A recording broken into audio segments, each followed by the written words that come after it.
अगर आप हमारे चैनल पर नए हैं तो हमारे चैनल को सब्सक्राइब कर लें। बिंदुसार चंद्रगुप्त मौर्य के बाद मगध के सम्राट बने। बिंदुसार का शासन काल 298 ईसा पूर्व से 272 ईसा पूर्व तक रहा था। चंद्रगुप्त मौर्य एवं रानी दुर्धरा के पुत्र बिंदुसार थे। बिंदुसार के नाम के पीछे एक घटना का इतिहास प्रसंग आता है जिससे उसका नामांकन हुआ। उसकी चर्चा करना भी जरूरी है। जैसे कि आपको पता है कि चाणक्य एक कूटनीतिक, राजनीतिक, रणनीति के साथ साथ एक दूरदर्शी व्यक्ति भी थे। चाणक्य ये जानते थे कि वे चंद्रगुप्त को मगध का सम्राट बना रहे हैं तो इसके कई दुश्मन भी होंगे जो किसी न किसी माध्यम से चंद्रगुप्त को मारना चाहेंगे।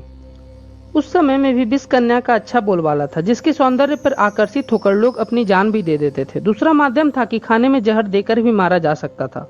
चाणक्य अपनी दूरदर्शिता के कारण वे चंद्रगुप्त को इस तरह बनाना चाहते थे जिससे उस पर जहर का कोई असर न हो पाए। शुरू से ही इस बात का ध्यान रखते हुए चाणक्य का सख्त आदेश था कि चंद्रगुप्त को खाना देने से पहले वे खाना निरीक्षण हेतु उसके पास आएगा। निरीक्षण करते समय वे चंद्रगुप्त के खाने में थोड़ा जहर मिला दिया करते थे जिससे चंद्रगुप्त का शरीर जहर के प्रभाव को झेलने में समर्थ हो जाए। वर्षों तक यह प्रक्रिया चलती रही। चंद्रगुप्त को मगध का सम्राट बनने के बाद भी ये प्रक्रिया जारी रही। चंद्रगुप्त के साथ भोजन करना सभी के लिए वर्जित कर दिया गया था। यहाँ तक कि उनकी रानियां भी उनके साथ भोजन नहीं कर सकती थी। एक शाम जिस समय चंद्रगुप्त भोजन कर रहे थे उसी समय उनकी प्रिय रानी दुर्धरा उनके साथ उनकी थाली में भोजन करने की जिद करने लगी।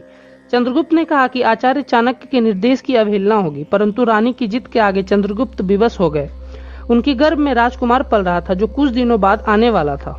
जैसे ही रानी ने चंद्रगुप्त की थाली से पहला निवाला मुंह में रखा, जहर का असर दिखने लगा और वह मूर्छित हो गई। जहर का असर इतना तीव्र था कि वह रानी कुछ ही देर में मृत्यु को प्राप्त कर लिया। ये बात जैसे ही चाणक्य को पता चली, वह वहां पहुंचे और रानी के पेट को शल्य करते हुए बच्चे को बाहर निकाल दिया। बच्चे के सर पर जहर की एक बूंद की दाग पड़ गई और इसी के चलते बच्चे का नाम बिंदुसार रखा गया। तिब्बती लाभा तारानाथ ने बौद्ध धर्म में जो इतिहास लिखा है उसके अनुसार आचार्य चाणक्य बिंदुसार के समय में भी विद्यमान थे और उसके राज्य का पूर्वतः संचालन कर रहे थे। बिंदुसार के समय में भी राज्य का विस्तार जारी रहा। तारानाथ के अनुसार बिंदुसार ने 16 राजधानियों के राजाओं और अमात्यों को हराकर और एक लंबे युद्ध के बाद पूर्वी और पश्चिमी समुद्रों के बीच की संपूर्ण भूमि को राजा बिंदुसार की अधीनता में आ गई। यह चाणक्य और बिंदुसार की महत्वाकांक्षा और अद्भुत साहस का परिणाम था कि हिंदकुश से आसाम तक और कश्मीर से मदुरा तक सारा भारत एक शक्तिशाली साम्राज्य के सूत्र में संगठित हो गया। बिंदुसार के शासनकाल में तक्षशिला में 2 बार विद्रोह हुआ। तक्षशिला मगध साम्राज्य के पश्चिमोत्तर प्रदेश उत्तरापथ की राजधानी थी। उत्तर पश्चिमी भारत का यह प्रदेश नया ही मगध साम्राज्य के अधीन हुआ था। वहां के निवासियों में अपने पुराने जनपदों व गणराज्यों की स्वतंत्र सत्ता की स्मृति अभी नष्ट नहीं हुई थी, इसलिए अवसर पाते ही वे लोग विद्रोह का झंडा खड़ा कर देते थे। बौद्ध ग्रंथ दिव्यावदान के अनुसार राजा बिंदुसार की आज्ञा से राजकुमार अशोक ने तक्षशिला जाकर इस विद्रोह को शांत कराया। इसके बाद एक बार फिर तक्षशिला में विद्रोह हुआ। इसका वर्णन भी दिव्यावदान में उपलब्ध है। इस विद्रोह को शांत कराने के लिए राजा बिंदुसार ने अपने बड़े पुत्र सुसीम को भेजा, पर सुसीम विद्रोह को शांत न करा सका। उस समय अशोक उज्जैनी का शासक था, अतः अशोक को तक्षशिला भेजा गया और विद्रोह को शांत कराया गया। चाणक्य के समय में ही सुबंधु नाम का एक अन्य अमात्य बिंदुसार की सेवा में नियुक्त था। चाणक्य ने ही सुबंधु की नियुक्ति की थी।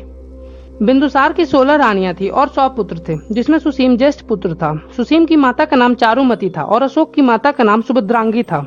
बिंदुसार को अमित्रघात, सिंहसेन, मद्रासर भी कहा गया है। बिंदुसार के बाद अशोक मगध का सम्राट बना।